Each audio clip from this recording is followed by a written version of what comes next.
greatest story ever told.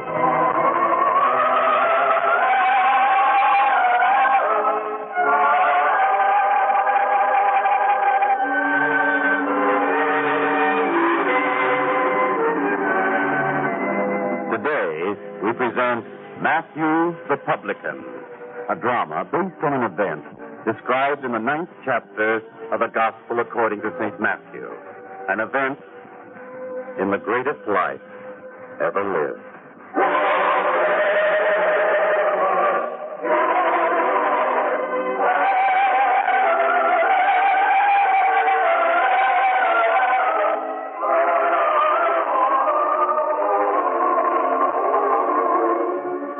The town of Capernaum, and in the town, the house of the publican Matthew, for today is an unusual day. For on this day, Matthew is not concerned with collecting taxes, nor with accounting to the Romans for the monies which he has collected for them from his own people. Instead, this is a day of happiness for Matthew, or at least it should be. For now, he talks to the lovely young girl who is his niece. And to judge from the look on Matthew's face, it is a pleasant subject they talk about. Believe me, Deborah, nothing in the world could have made me as happy as this news about you and Daniel. I want you to know that I've been looking forward to this day. I've been setting aside money for it. Your wedding garments will be the finest that have ever been seen in Capernaum, and now the feast itself must be lavish. I wish your wedding day to be an event that you will never forget. Of course, we cannot expect that there will be many people there. Please, Uncle, don't say anything. You would try to spare my feelings. Well, it is time this was talked about. Time that one of us said what needs saying. There will be very few guests at your wedding because of me. After all, what am I? A publican. One who collects taxes from my own people to turn over to the Romans.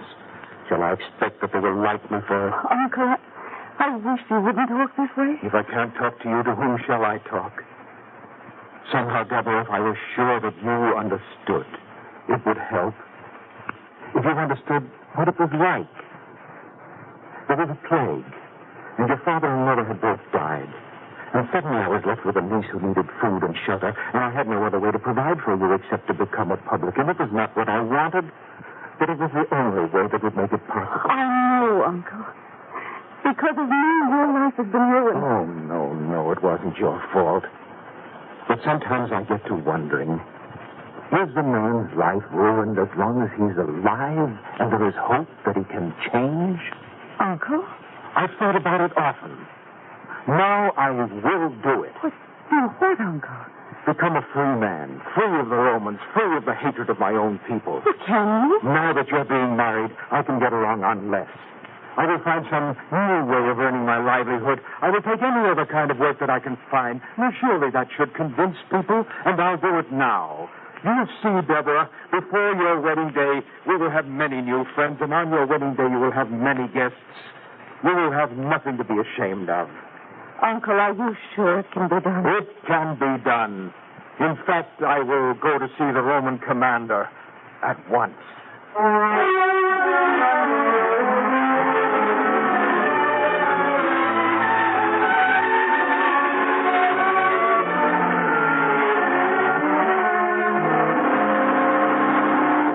Matthew, don't stand there mumbling. If you've something to say, come out with it. What's troubling you? Caius, sir, I would like to explain. Look, Matthew, if there's something wrong with your accounts of the tax monies, that's the one thing that can't be discussed. Your accounts are either right or wrong. There are no explanations that Rome would accept. The accounts are right down to the very last coin, sir. Then what are you trembling about? Sir, I have served you Romans faithfully for a great many years. And you've been paid well for it. Oh, I don't deny that. I don't deny that it was for the money that I did it. Well, then? Sir, I wouldn't want the Roman authorities to think that there's anything wrong, but I might as well say it. I wish to resign from my office. tax collector for the Romans resign. This is no laughing matter to me. It's a very serious step. Oh, there's no doubt of that. We'll examine everything you own at once. But why? I've been honest in my dealings with you. Matthew, you must know that you'll never get another position. Oh, but I will. Indeed. Well, if you do, you'll be the first man who's collected taxes for the Romans and been rewarded with a job by your own people. No, I don't believe it.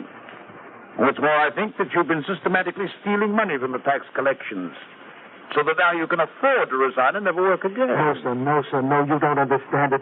It's my niece. It's the wedding, that's what... Niece wedding? Man, are you out of your head? Please, sir, please listen to me and try to understand. Every day for years now, you've seen me at my place by the roadside collecting the road taxes and carefully noting in the scrolls the amount of the collections, every single coin accounted for. How can you accuse me of cheating? I'll say one thing for you. If you have been cheating, you've been very skillful at it. But I haven't been cheating. Please understand. I've spent my life giving her everything that she wanted. And now, in this most important time of her life, I realize that the one thing I haven't been able to give her is a good name. And so I'm resigning. For her sake, and for my own. I'll show everyone that I'm not a Roman sympathizer at heart. So, fine appreciation for what we Romans have done for you. What you've done for me, you've made me an outcast. No one will speak to me. No one will associate with me. That's what working for the Romans has done for me. They think of me as a traitor. And now you're going to change all that, eh? Yes. I can get along on little now that my niece is leaving. I'll find some kind of work that will give me enough to live on. Good. Very good, Matthew. I'm glad to see that you've got the courage and the strength to take such a drastic step in order to reestablish yourself in the community. Of course, if you should change your mind and decide that this is the work you like best after all, well, we'll always have a place waiting for you here. I'll never come back here. Of course. But your position will still be waiting for you. After all, it's the least we can do for our friends.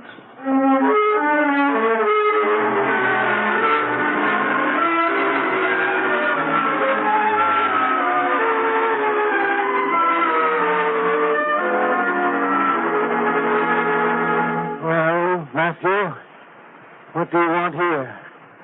I've done nothing wrong. Besides, your interest is in the road collections. You can't come prying into my affairs. Or have you been promoted to the collection of other taxes? Samuel, I've not come here to discuss taxes with you. You haven't? Oh, good. No, Samuel, it's a far different matter that brings me. You see, I need help. Indeed. Well, what is it? What's wrong? Samuel, for a long time now, I've been doing work for the Romans. Well, I know that. Of course, and although you don't sympathize with what I've been doing, believe me, there were reasons. A man doesn't do things like this without compelling reasons, but all that has changed now. I am no longer a publican. How nice. But what's that to do with me? Well, Samuel, say what you will about the Romans, you must know how exacting they are. I've had fine training.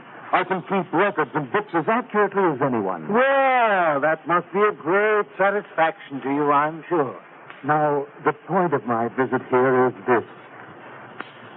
Samuel, would you give me a position? Matthew, I have no use for any additional help. But everyone knows how much your business has prospered in the last few years. Surely you could make room for one more man, a capable man? Yes, my business has prospered, and I intend to see that it goes on prospering. And one way to make sure is not to hire any friends of the Romans. But I'm no friend of theirs, I tell you. There never was a publican in this land who was considered anything but a traitor. And I don't associate with traitors, nor do I give them work. Is that clear? But I've changed, Samuel. Changed? The thorns on a rose never change, neither do traitors. Now you'll do me a great favor by leaving here at once. After all, I have my reputation to think of.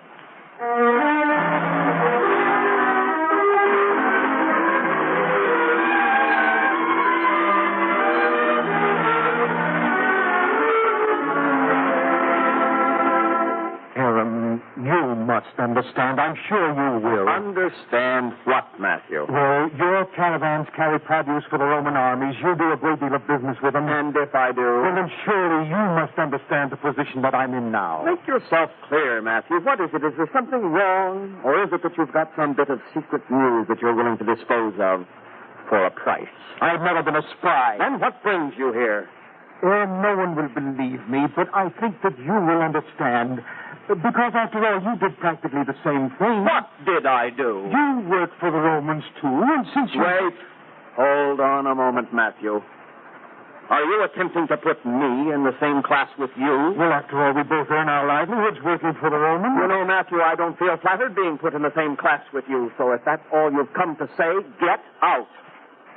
Please, Aram, a job is what I need.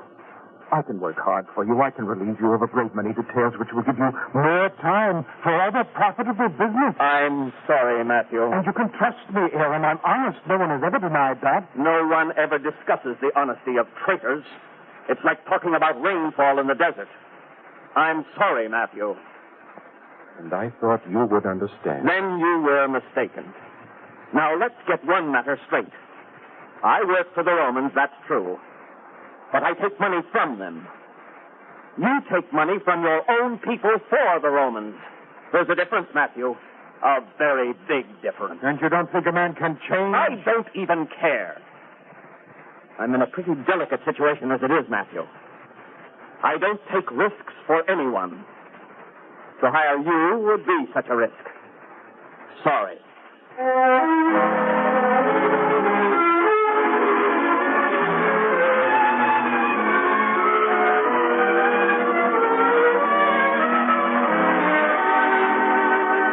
Michael, you must understand. Whenever someone tells me I must understand, I know immediately that it's something others don't understand. If you come seeking a favor, Matthew, you must know that there's little I can do.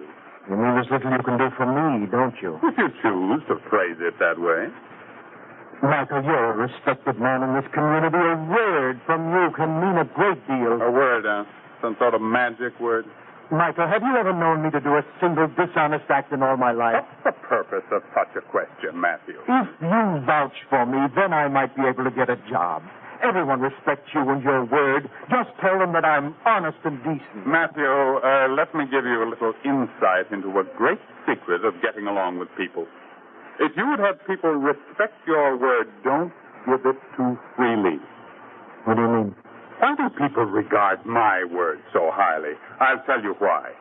Because they've never been disappointed in what I've said. And again, why? Because I never give my word on anything or anyone. Is that clear? But I know of several occasions when you vouched for people. Matthew, how can I vouch for you when you call me a liar? But I didn't call you a liar. You didn't use the word straight out, but you did contradict me. You see, Matthew, it's quite impossible for me to vouch for someone like you, much as I'd like to. You wouldn't like to at all. You're toying with me when I'm in trouble. I need help and you don't want to give it to me. And inwardly you're laughing at me. You're being cruel, Michael. Perhaps your friends, the Romans, will be kinder to you. Matthew, get out of here.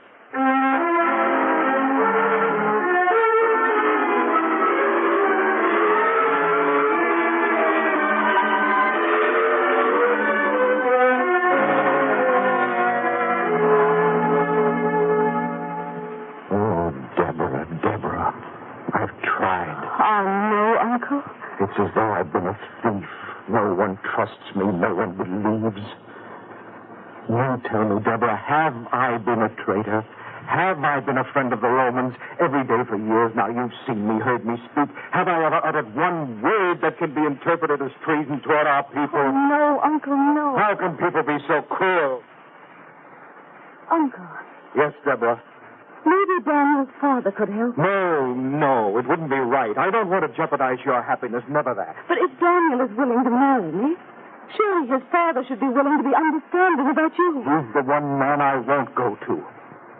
No, Deborah, when you marry, I want you to cut your ties with me. I want you to try to forget me, forget that I'm your uncle. After all you've done for me, This whole thing is really my fault, in a way. Why? Because you wanted a wedding like other girls had. There's nothing to apologize for. You took the job in the first place to earn money to take care of me.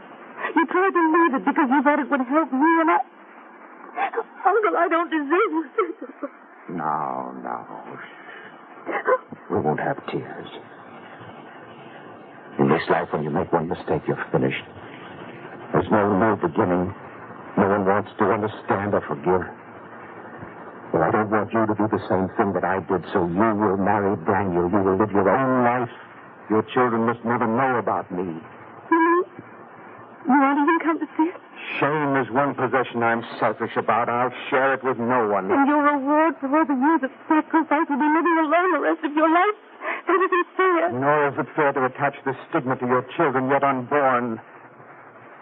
You know the Roman was cleverer than I gave him credit for. He knew what he was talking about. I'll go back. I'll take the job that's waiting.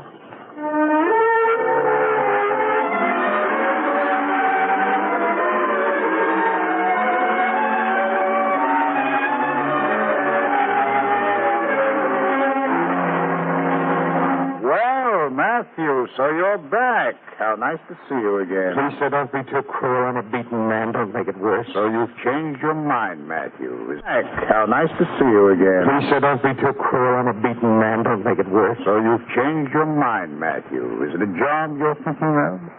Well, you said it would be waiting for me. Oh, so I did. Well, shall I begin at my usual place? Your usual place, yes. But not at your usual fee. But, sir... You see, there were some things you said just before you left that I didn't like, so we'll take something off for that. But the work will be the same. Only the pay will be different. Now, do you want the job under those conditions, or don't you? You know I have no alternative. Good. And if you make any mention to anyone of this little change in your remuneration, it will go hard with you. Do I make myself clear? I think I know what you mean, Caius. Very well. Now go out by the road and take your accustomed place and begin your collecting. And be careful today. If you think I deliberately make any mistakes... Oh, I didn't mean that. It just happens that there are great crowds passing on the roads today. That man, what do they call him? The master. He's supposed to be coming this way, and the roads are clogged with people wanting to see him. So things will be more difficult than usual today. The master? Matthew, you listen to me. I wonder. So, you turned to him, too. I didn't say that, did I? You didn't have to say it. Just let one of your people get into trouble, you go to him for help. Tell me, Matthew, all those things they say about you, about curing people, raising the dead, all that. Is it true? I've heard, as you've heard, but I haven't seen. Yet somehow I feel that maybe it is true. Matthew, if you have any ideas that he can help you, forget them. None of your people would have anything to do with the likes of you, least of all such a prophet as the master. Now get on with your job, Matthew.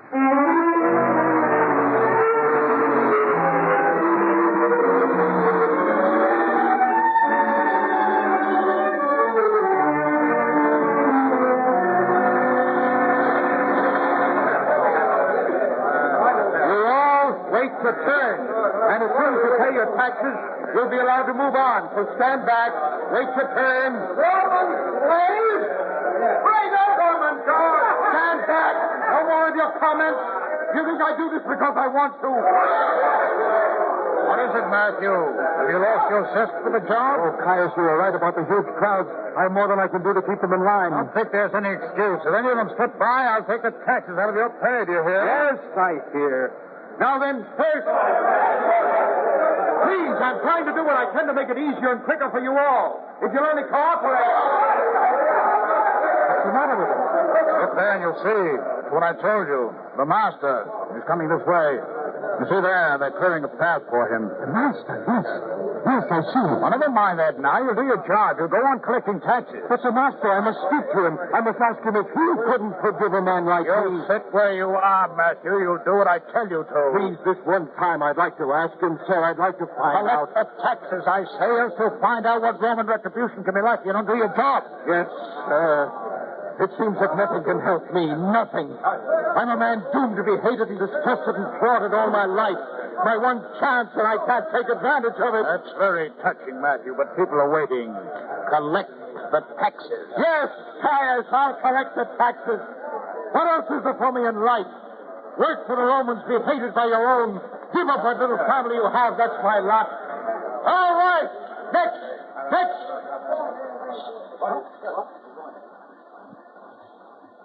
What's wrong now? Why are they all going so quiet? No, I don't like it. There is something wrong. Something strange. Look. The master. Coming toward us. Coming with a little stand. Guys, what shall I do? Ask him for taxes, of course. Don't joke about such things. Wait. Maybe this is my chance. Maybe this is the opportunity I've been waiting for. Master, there is something I must ask you.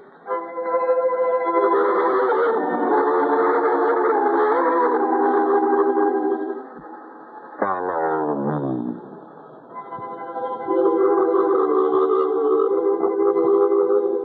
Did you hear? Follow me. It's what the master said. He said it to me, to Matthew, the publican. Did you hear? All of you, did you hear? You who scorned me, who shunned me. Did you hear? The master himself said for me to follow him. And you, where are you going? To follow him. To follow him as he asked. And I order you to come back. Not this time and never again. I've been freed from the slavery of fear about money and of the fear of being despised. I go to follow him. Matthew, come back. Come back. In the name of Rome, I order you, come back. Gone. He's gone.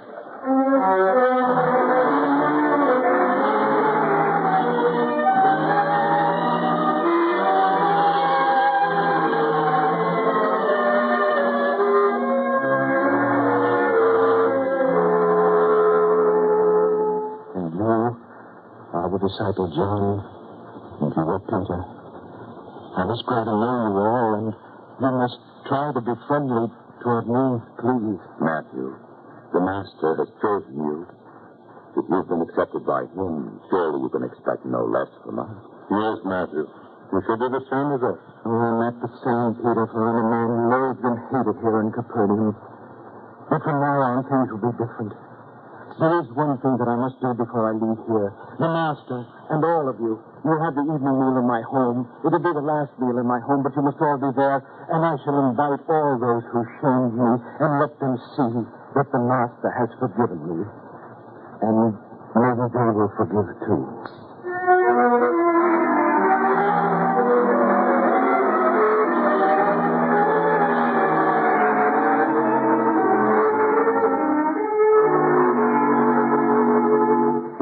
Is there much else to prepare? Peter and I could help. Oh, John, I've already disgraced the Master. The good people I'd invited, they wouldn't come. And the others, the ones who would accept, they aren't good enough to eat at the same table with the Master, even as I am not. Never show that, Mabel. The Master shuns no one. And if the meal's prepared, then you should invite the hungry to share it with us. Go, Matthew. Invite all those who would come and share the feast with us. Don't judge them. Invite them. Yes, John. Yes.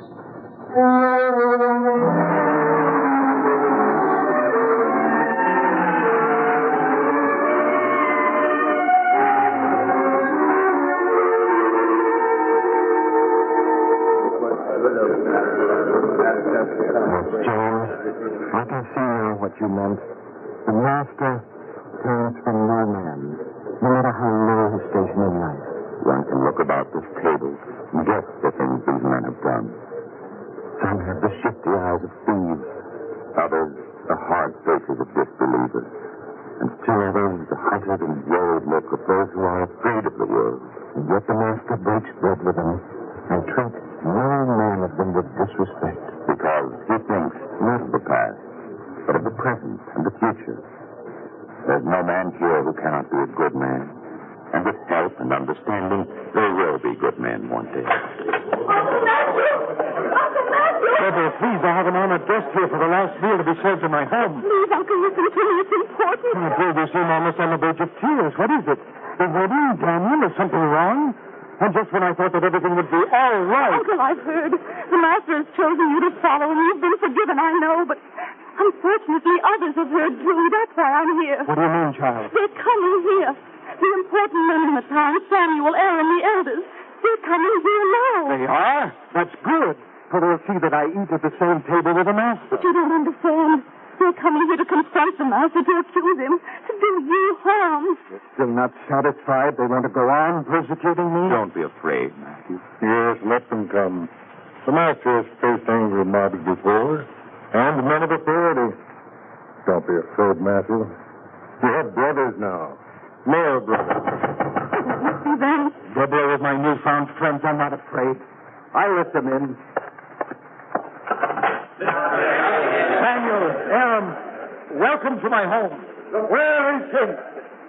Where is this man who claims to be a prophet and is a friend of publicans and sinners at the same time? There he sits at the head of the table. What do you want with him? Master, you call yourself a prophet, a teacher of goodness and right. And yet there's not a man here at this table with you that we don't know to be a publican or a thief or an irreligious man. If you've come to raise them to the status of honored men, then you're not wanted in this town, not by us. No. You understand? Samuel, that's no way to address the master. His actions earn him that kind of address. Well, master, you persist in honoring these people? If not, we have a feast prepared for you. We, the honorable citizens of Capernaum. Make your choice now.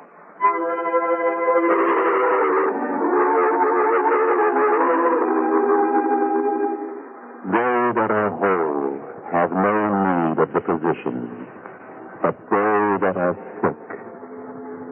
I come not to call the righteous, but sinners to repentance.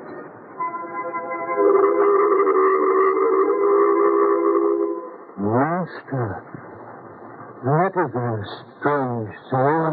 No answer. Get him in. Drive him out of town. No, wait, my friend, wait. Let's not lose our tempers.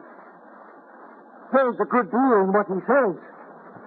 And haven't we seen it? Matthew wanted to give up being a publican, but we wouldn't help him. I wouldn't give him a job. We forced him to go back to the Romans. That much is true, yes. If we had helped him as the master did, he would have changed. He wanted to, you know that. Yes. Master, if you can, forgive us our angry words. Forgive us. And, Matthew, would you forgive me? Oh, gladly, Samuel. Gladly.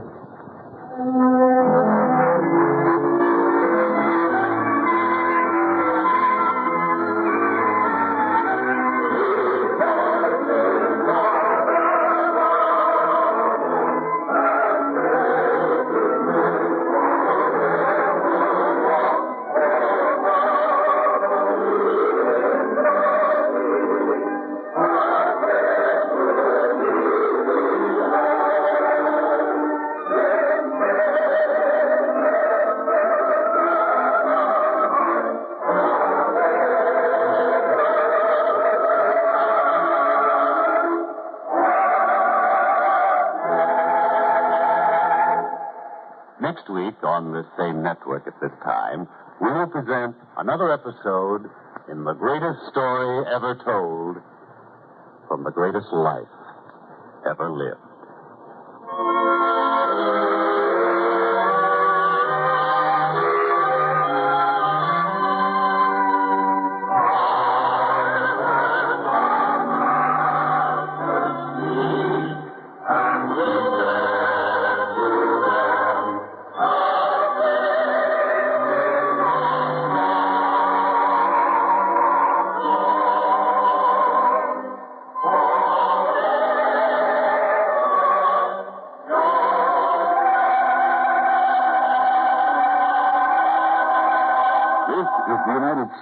Armed Forces Radio and Television Service, the voice of information and education.